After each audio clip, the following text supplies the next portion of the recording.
Bonjour à tous et bonjour à toutes, c'est Toxor, j'espère que vous allez bien. On se retrouve les amis, pour un nouvel épisode du mode Pro Team, très content de vous retrouver. Aujourd'hui on va faire deux étapes, on va faire Rennes, Mur de Bretagne et on va terminer avec le contre-la-montre par équipe entre Vannes et Plumelec. Donc j'espère que vous êtes en forme, parce que va falloir l'être aujourd'hui. C'est pas deux étapes les plus importantes du Tour de France. La prochaine étape très importante arrivera dans le prochain épisode avec la Pierre Saint-Martin, là où Froome avait écrasé le Tour de France. Écrasé entre guillemets, puisque je vous en ai déjà parlé dans les épisodes précédents. Selon moi, Quintana perd le Tour de France sur la deuxième étape à cause de la bordure. Donc, eh bien c'est parti, Mur de Bretagne, ça va être une côte très courte, mais qui fait quand même très mal aux jambes, où Alexis Villarmont s'était imposé cette année en 2015 sur le Tour de France, première victoire française. C'était un moment magique, très magique. Donc, eh bien on va s'élancer. Beaucoup d'entre vous me disent que je peux faire un top 10 avec Pierre Roland. Vous avez tout à fait raison, c'est largement possible. Même faire un bon classement avec Pierre Roland, c'est très vrai ce que vous dites. Malheureusement, ben, je suis pas vraiment un super bon joueur, hein. Je suis pas du tout le meilleur joueur à ce jeu-là. Je vais essayer de faire de mon possible. Si j'arrive pas à faire un top 5, bah tant pis, ça sera la prochaine fois. Et sachez que les Tours de France, entre chaque Tour de France, changent. Ça ne sera pas tout le temps les mêmes. Et ça, c'est vraiment très bien. Prendre l'échappée du jour avec Pantano et Kretsch. Je vais prendre l'échappée du jour avec Kretsch. Ouais, avec Kretsch, je pense. Ce sera un peu mieux. Hop, je vais faire ça. Et je vais faire le petit gel rouge, je pense, pour entamer le mur de Bretagne avec une bonne petite barre rouge. Ça peut être très sympathique. Allez, c'est parti. Donc c'est vrai que le fait que chaque Tour de France sera différent avec des nouvelles étapes qui vont se mettre, etc., ça va modifier un peu le parcours, ça c'est très intéressant puisque forcément il y aura de nouvelles tactiques à adopter sur chaque course, etc. Et ça c'est vraiment bien. Je trouve que c'est vraiment un point fort. Après je pense qu'au bout d'un moment on va se retrouver avec les mêmes Tours de France, etc. Enfin, il y a de grandes chances. Donc c'est sûr que ça va être un petit peu lassant, je pense, par la suite. Mais bon, rien de bien grave, hein, tant pis, hein, voilà. Comme je vous l'ai dit, dès qu'on aura gagné le Tour de France, de toute façon, on recommencera avec les vrais effectifs euh, des Tours de France, c'est-à-dire également avec les stats modifiées, parce que vous savez très bien qu'il y a eu une mise à jour il y a quelques temps, qui a modifié quand même pas mal de choses au niveau des statistiques, surtout au niveau des pavés. Donc pourquoi pas partir sur ce genre de mise à jour, enfin de nouvelles séries une fois qu'on aura gagné le Tour de France avec un de nos coureurs. Sachant également qu'on va pas prendre de légende, je prendrai pas de légende dans mon équipe. De toute façon, les légendes se débloquent quand on gagne le Tour de France. Donc j'en prendrai pas, puisque déjà j'aurai gagné le Tour de France, donc ça veut dire qu'on partira déjà directement sur un nouveau pro team, comme l'a si bien dit Playman 2.0, une fois qu'on aura terminé celui-ci. Donc voilà, c'est un petit peu, voilà, c'est le cheminement que prend cette série. Je ne sais pas combien de temps il me faudra pour gagner un Tour de France. Une fois que j'aurai gagné, c'est vrai que là je parle vraiment dans le futur, mais voilà. Une fois que j'aurai gagné le Tour de France là, je recommence en 2.0 avec la nouvelle mise à jour. Une fois que j'aurai gagné le Tour de France, bien sûr, avec la 2.0, ce sera, je pense, plus dur d'ailleurs, puisqu'il y a quand même pas mal de trucs qui ont changé, surtout au début. Donc une fois que j'aurai gagné le Tour de France avec la 2.0, je me permettrai d'acheter des légendes, faire une équipe de badass, de gagner le Tour de France une fois de plus, et une fois que ça sera fait, le mode Pro Team sera terminé, et là on pourra commencer à enchaîner des Tours de France avec différentes équipes. Voilà. Voilà voilà ce qu'il en est pour l'instant de l'avenir de cette série. Qui, je pense, selon moi, ne sera pas plus longue que les séries sur PCM. Je pense pas. Tour de France, enfin, Mode Pro Team sera plus courte que les séries sur PCM. Puisqu'il y a une fin finalement, il y a une fin plus rapide finalement, parce qu'il y a moins de courses que sur PCM, mais il y a quand même pas mal de courses, etc. avec les différentes courses par mois, etc. Voilà, c'est quand même beaucoup plus relevé, quand même plus de challenges, etc. etc. Donc on verra comment ça va se présenter. Mais rassurez-vous, on a encore pour un très long moment ensemble sur le jeu Tour de France 2015. Le mode versus avec Lynx Fusion, le mode coop également avec Lynx devrait arriver, mais le problème, comme je dis, c'est le travail en ce moment, c'est très compliqué pour Lynx Fusion. D'ailleurs, moi j'évolue dans mon travail, je vous en ai pas parlé, j'évolue dans mon travail, je change de poste, un poste un peu plus intéressant, mais beaucoup plus difficile. Donc le nom de mon poste a clairement changé une fois de plus. Maintenant, je suis technicien polyvalent en logistique. Donc ça change encore. Donc là, j'aurais beaucoup de choses à apprendre, à réapprendre. Non, pas à réapprendre, mais à apprendre sur ce nouveau poste. Donc c'est aussi pour ça que je vais faire des vidéos plus courtes. J'ai également acheté un vélo de course, hein, vous le savez. Je fais des vidéos extra. Et pareil, ben, en fait, vu que je change de poste, je pense pas que j'aurai vraiment le temps de faire beaucoup de vélo ces temps-ci. Malheureusement, en plus, ces temps-ci, il a beau faire beau aujourd'hui. Dans la semaine qui arrive, ils annoncent de la pluie, donc personnellement faire du vélo sous la pluie, ça me branche pas plus que ça, c'est dangereux je trouve. Enfin c'est dangereux à mon niveau parce que je suis pas un sportif aguerri. J'ai peur de tomber en plus, il suffit que je glisse sous la flotte et je me blesse, c'est foutu. Mon travail je le perds, ou alors je suis en arrêt de travail, mais c'est pour ma gueule quoi finalement, parce que je me serais pas blessé au travail mais chez moi. Enfin, dans mon activité de loisir. Donc c'est un peu dommage. Donc voilà, le travail, le nouveau travail, on va dire, enfin le nouveau travail, le nouveau poste que j'ai acquis, eh bien, va me demander quand même beaucoup de temps, je pense, pour m'adapter. Donc ce n'est pas une excuse hein, pour vous dire, je vais faire des vidéos plus courtes, hein, certes, mais c'est pas que j'ai pas la motivation de continuer des vidéos, c'est juste que je rentre du taf le soir, je suis crevé. Et en plus de ça, si je veux faire un tour de vélo, ben voilà, c'est mort. Je peux même pas y aller, ou alors j'y vais, mais je serai obligé de faire des vidéos plus courtes. J'en suis navré. Bref, en tout cas, j'espère que vous ça va, hein. J'espère que vous allez très bien, que tout se passe pour le mieux chez vous également. D'ailleurs, beaucoup d'entre vous ont déjà repris le chemin de l'école, du collège, du lycée également. Je vous souhaite beaucoup de courage hein, également. C'est vrai que c'est pas facile la rentrée, c'est pas facile. C'est après des fois 2, 3 mois de vacances pour certains. Reprendre une activité scolaire, c'est très dur de se remettre dedans. Je comprends tout à fait, hein, j'ai été dans le même cas quand j'étais plus jeune. Très dur de se remettre dans le bain. Euh, Pareil, hein, moi j'ai repris le travail après 3 semaines, seulement 3 semaines de vacances, mais 3 semaines c'est pas mal. Quand on pense qu'aux États-Unis, ils n'ont que seulement 10 jours de vacances.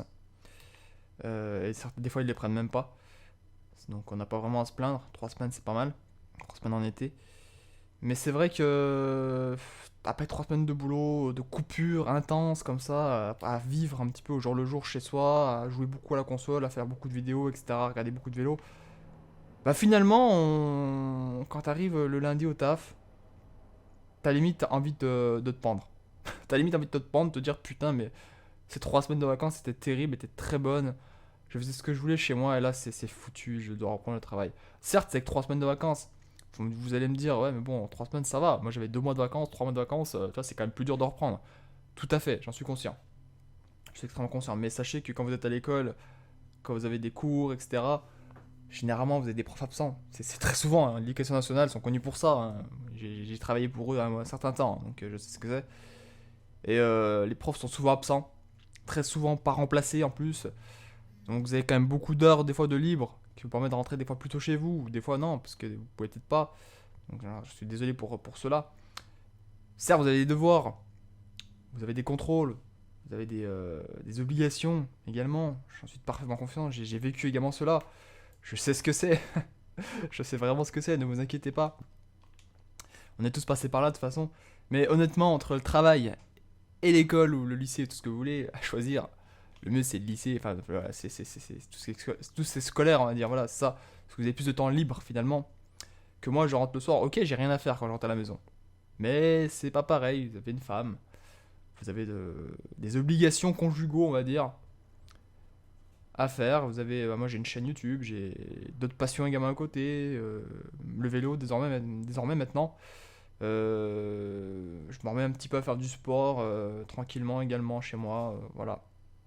Donc je me plains beaucoup, mais non, je me plains pas en fait. Je me plains pas, rassurez-vous, je me plains pas que j'ai repris le boulot, je suis quand même content de reprendre le boulot, je suis quand même content également d'avoir ce travail. C'est très important d'avoir un travail, hein, je vous rassure. Je dis que c'est bien d'être à l'école parce qu'on a plus de temps, etc. Mais c'est vrai que quand on a un travail, on touche un salaire plus ou moins important. Je vous dirai pas le salaire que je touche, mais je vous rassure, je ne gagne pas des millions d'euros hein, par année ou par mois, hein.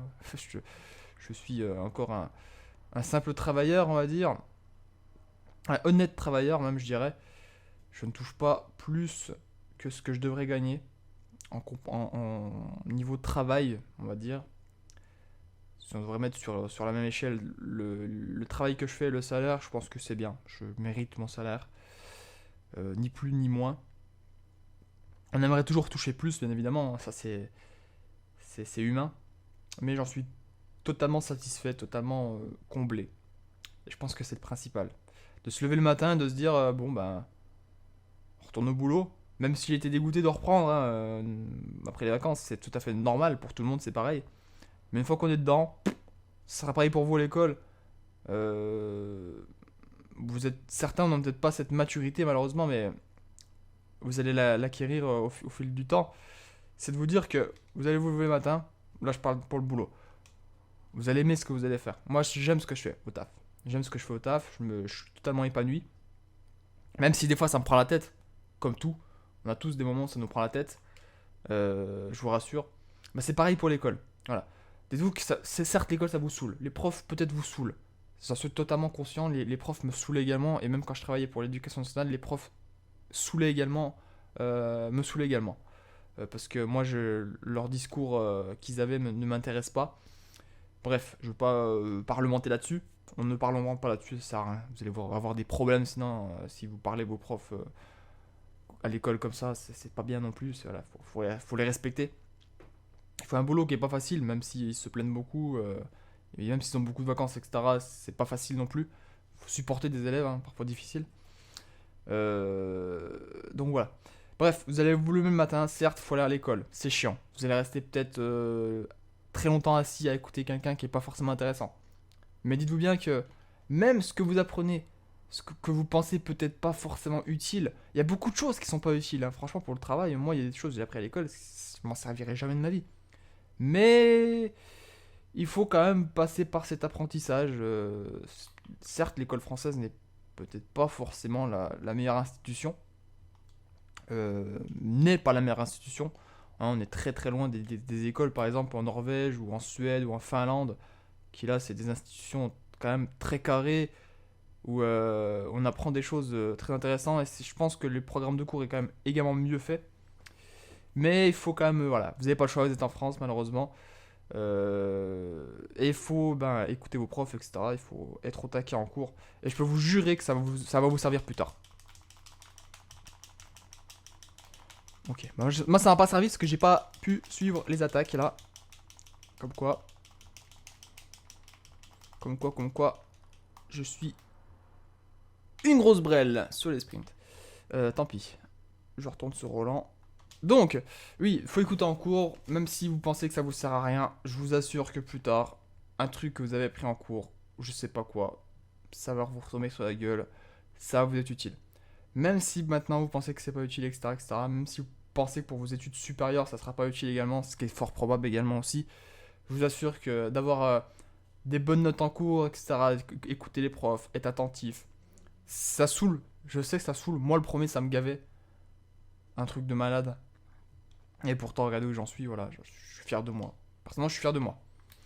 Honnêtement, il y a pas si longtemps de ça, je me disais, putain, mais qu'est-ce que je vais faire de ma vie? Depuis que j'ai trouvé staff, bah, je suis content, je me suis épanoui, quoi. Vraiment. Et Dieu seul sait que pour moi, c'était extrêmement difficile de me dire qu'est-ce que j'allais faire plus tard. Je vous le dis, hein. Franchement. Donc, mais bon, le fait d'avoir écouté en cours, même si ça me gavait, le fait d'avoir suivi que ça, d'avoir des bons résultats scolaires, bah, ça m'a ouvert des portes. Ça m'a ouvert des opportunités. Ça m'a donné envie de bosser, de découvrir également d'autres choses. Ça se trouve, maintenant vous vous dites, putain, moi, plus tard j'ai envie de faire, je sais pas, prof de sport, ou j'ai envie de faire, je sais pas moi, informaticien, ou n'importe quel métier. Et en fait, ça se trouve, vous plantez totalement de branches, et vous n'avez peut-être pas assez une ouverture d'esprit qui vous permet de voir ailleurs en fait. Moi j'avais pas cette. Pareil, moi j'étais un peu borné, hein. Je voulais faire un truc, et je voulais pas faire autre chose. Le problème c'est que c'est pas bon non plus de faire ça.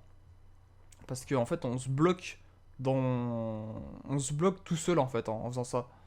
On part sur un truc qui en fait finalement ne nous intéresse pas.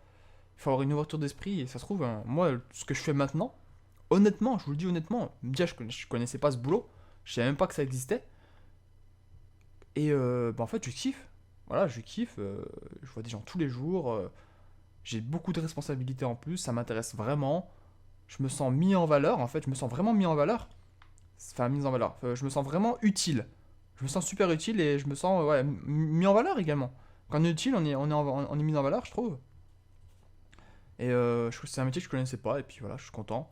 Autant avant, je voulais faire d'autres métiers, ben, je me suis rendu compte que c'était pas fait pour moi. J'ai eu une ouverture d'esprit, j'ai eu des opportunités, j'ai envie d'essayer, puis voilà, maintenant, je suis content. Après, peut-être dans certains. Je sais pas, dans un an, dans 6 mois, dans 2 ans, dans 3 ans, je sais pas, ça se trouve, je vais plus aimer ce que je fais. Ça se trouve, je vais plus aimer ce que je fais. C'est possible. Mais pendant un certain temps, j'aurais kiffé. Et puis, si j'aime plus, ben voilà, j'aurai l'ouverture d'esprit d'aller voir ailleurs, de m'intéresser à autre chose. Et c'est surtout ça. Je pense que c'est surtout ça qu'il faut retenir. C'est qu'il faut s'intéresser à beaucoup de choses. Faut pas rester cloisonné dans votre truc tout seul. Voilà, faut pas être borné, se dire ça et point, rien d'autre. Non, il faut avoir une ouverture d'esprit. Il faut s'intéresser à tout. Moi, je me suis toujours intéressé à tout. Peut-être un des points. Bah, je peux pas me lancer des fleurs, parce que j'aime pas ça. Mais je pense que c'est peut-être mon plus gros. Comment dire mon atout principal. C'est que je m'intéresse à beaucoup de choses en fait. Je suis pas quelqu'un qui s'intéresse à une chose ou deux. Non, non, moi j'ai une ouverture d'esprit assez large. Même s'il y a certaines choses que je n'aime pas, que je ne cautionne pas. On a tous le droit de ne pas cautionner des choses hein, qui selon nous ne sont pas bien. C'est tout à fait légitime. Je veux pas vous revenir là-dessus. Hein. Il y a des choses que j'aime pas, donc je veux pas vous en parler non plus. Ça ne vous regarde pas et ça n'intéresse personne. Mais voilà, il faut vraiment avoir cette ouverture d'esprit, c'est très très important, je vous rassure. Alors on va essayer d'aller gagner cette course quand même. Hein, parce que là, on parle, on s'est pas beaucoup concentré. Là, il y en a qui me disent, Oxford, tu parles trop. Bah, j'ai envie de dire, si je parle trop, au pire des cas, tu regardes pas mes vidéos et tu changes de chaîne. Parce que moi, je suis quelqu'un qui parle beaucoup. J'ai envie de parler de ma vie, j'ai envie de parler de la vie. Voilà, j'ai envie de rendre mes vidéos intéressantes par ce biais-là. Je fais ce que je veux, c'est ma chaîne, bordel de crotte. C'est parti, ça part avec Miral Katos qui est sur le côté. On va essayer de la taquiner aussi avec le petit plateau. Allez, grand plateau maintenant, on va essayer de faire mal un petit peu à tout le monde là. Petit plateau. Hop, on reprend le petit gel rouge. Allez, allez, allez, allez, allez. Ça suffit, tout le monde a suivi. On n'a pas une grosse giclette avec malheureusement, avec Pierre Roland, on n'a pas vraiment la giclette hein, d'un Valverde, d'un Kiatowski, d'un Ricosta, d'un Rodriguez. C'est un peu malheureux, c'est vrai, mais c'est comme ça, que voulez-vous. On n'y peut rien. Ils sont un peu cuits, de toute façon, là. Peut-être remettre une petite couche derrière, nous, là.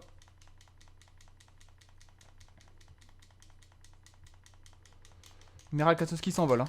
Miral Katowski s'envole. Ah, je suis dans le rouge. Ah, j'ai pas vu que j'étais dans le bleu. Merde. Ah, je me suis chié dessus. Bon, tant pis. Je suis un petit peu... je meurs, là. Là, je meurs, là. Je suis en train de mourir, là. Aidez-moi. Ouf. Ah, j'ai pas fait gaffe à ma barre bleue. Voilà, c'est vrai que en même temps, c'est vrai que ça fait un petit moment que j'avais pas joué au jeu. J'avais complètement zappé la barre bleue. Bon, tant pis, en même temps, on n'a pas fini très loin. On perd pas beaucoup de temps sur les principaux favoris. C'est pas très grave.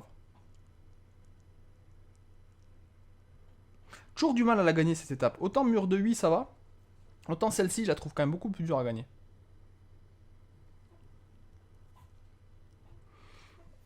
Avec un pur puncher, on la gagne, je pense aussi. Avec un pur puncher, je pense que ça peut le faire.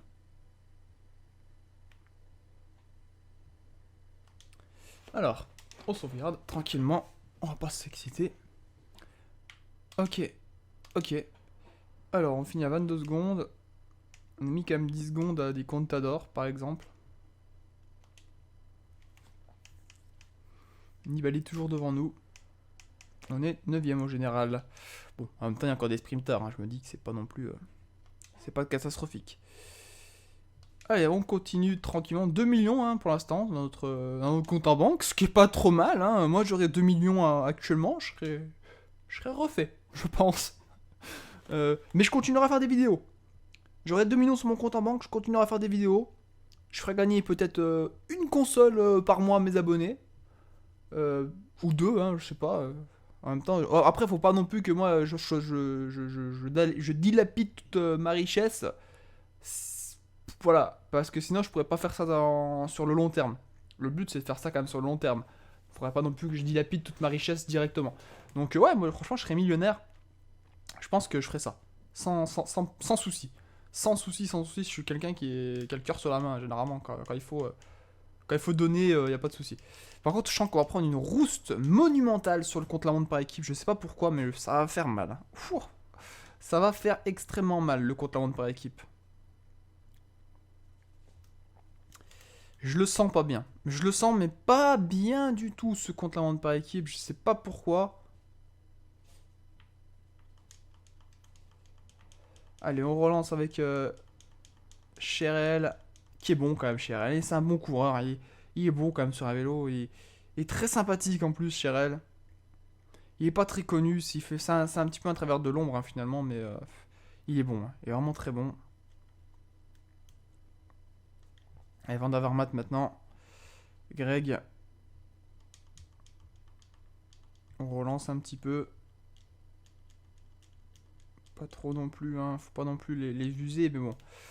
Faut quand même qu'on parte sur de bonnes bases parce qu'on n'est pas vraiment favori pour ce compte la montre par équipe. À mon avis, on va se faire pisser dessus, mais littéralement, hein, ça va sans dire. Il est en excellente forme, Greg, donc je vais vraiment tirer parti de ce coureur-là. Daniele Benatti, coureur de la Tinkoff Saxo, normalement. Coureur que j'aime bien, Benatti, c'est un sprinter à la base, mais qui s'est donné, en fait, qui se donne vraiment à tout le monde, même aux grimpeurs, etc., de son équipe. Et je trouve que c'est beau, ça. C'est un mec qui met vraiment sa carrière de sprinter de côté pour son équipe. Et ça, je trouve que c'est vraiment bien, c'est beau. C'est vraiment très beau, je trouve. C'est vraiment un gars qui mérite beaucoup, quoi. Daniel Benatti. Il donne beaucoup de sa personne.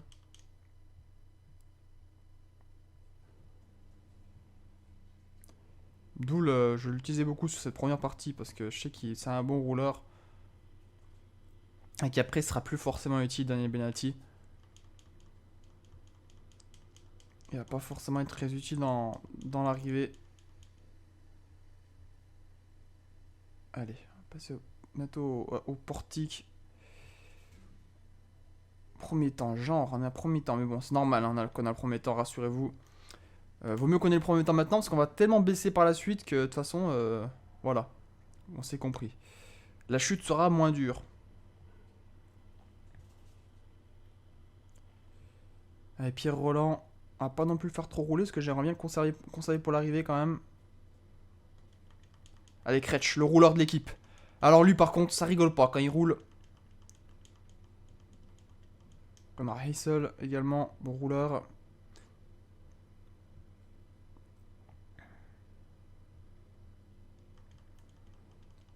J'ai appuyé un peu sur les pédales. Donc merci également pour les conseils que vous m'avez donnés pour commencer le vélo. Je les ai vraiment tous pris en compte. Par contre, c'est vrai que n'ayant pas encore de pédale auto, je perds quand même beaucoup de rendement sur le vélo. Hein, c'est clair et net. C'est clair et net.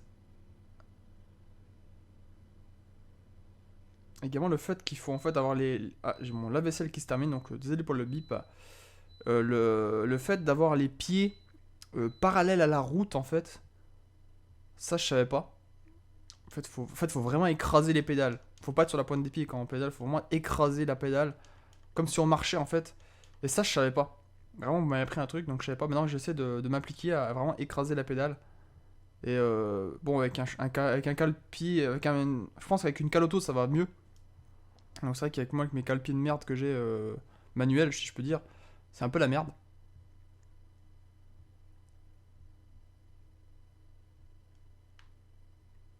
Un long relais. Hein. Pour Kretsch, très très long relais. J'ai un peu oublié de le changer. Hein. Je vous avoue que j'étais bien avec Kretsch. Bon, après, ils sont en bonne forme, mes coureurs. Hein.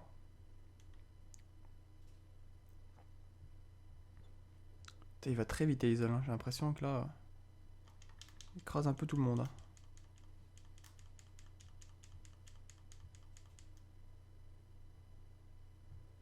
Et ça sera Pantano derrière. Après le replat, on va le prendre. Allez, c'est parti, Hazel. Pantano, pardon. Pas confondre avec Pantani, attention, hein, c'est différent. Hein, c'est un Colombien, là. Ça monte un petit peu, donc c'est bien. C'est un gars qui aime bien le vallon. Regardez, on a bien baissé. On a perdu quand même 2 secondes pardon, sur la BMC. Derrière, il y a Yannick Martinez qui prend son premier relais également. À mon avis, ça va être dur pour Yannick Martinez. Je sais pas pourquoi je le vois danseuse depuis tout à l'heure. Je me dis que il va être un petit peu juste le bonhomme. Oh, il est juste, Yannick Martinez.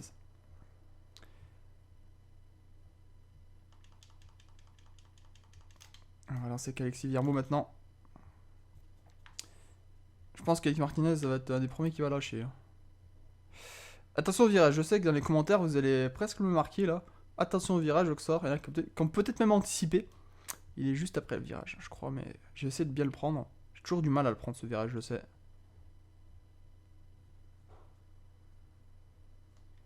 Allez Greg, pour terminer sur cette partie descendante. C'est là, je crois qu'il est là le virage. Non, il est après peut-être. Je sais plus où il est. Ah ok, il est là. Il est là le virage.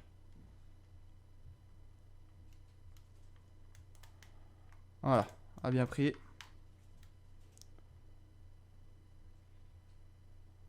Allez, c'est parti. Greg, Van Avermaet. Pierre Roland. Pour terminer.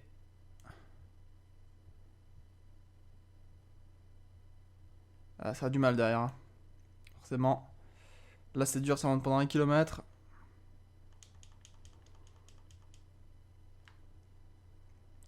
Je sais pas qui c'est qui est derrière encore. Hein. Franchement, j'en sais rien du tout.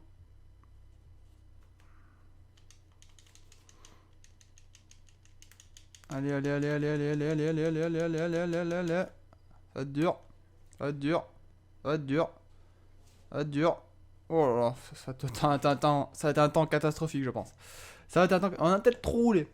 Ah, c'est de ma faute, hein, ça je sais. Bon, Pierre Roland qui a quand même pu franchir la ligne, et bon, c'est les 5 premiers, on rappelle. Hein. Quand même, course à l'homme à poids, ça c'est bon. Beaucoup ont donné vraiment leur maximum hein, sur ce chrono. Forcément, c'était dur. On va sauvegarder tout de suite. Ok. Ok. Alors, deux marquis. Donc, c'est la BMC qui gagne. La Sky qui font 2. On fait 3 quand même, hein. Mine de rien, on fait 3 comme équipe. On fait 3. Eh bah, dis donc, c'est beau ça. C'est beau. Je sais pas ce que vous en pensez. Pas mal, hein. Faire 3 sur le chrono. Je pensais pas que c'était possible.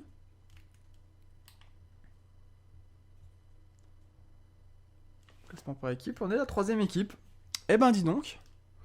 Ça joue à quelques secondes après, on est d'accord. Hein. Voilà. On va pas non plus pisser contre un mur et se dire waouh, on a pissé super haut. Hein. Non, non, là on a vraiment. Voilà. On a bien géré, c'est bien. Bon, et ben on va se quitter ici, les amis. Hein, j'espère que cet épisode vous aura plu. Je vous fais tout de même plein de gros bisous. On se retrouve très bientôt. Bye bye tout le monde. Ciao, ciao.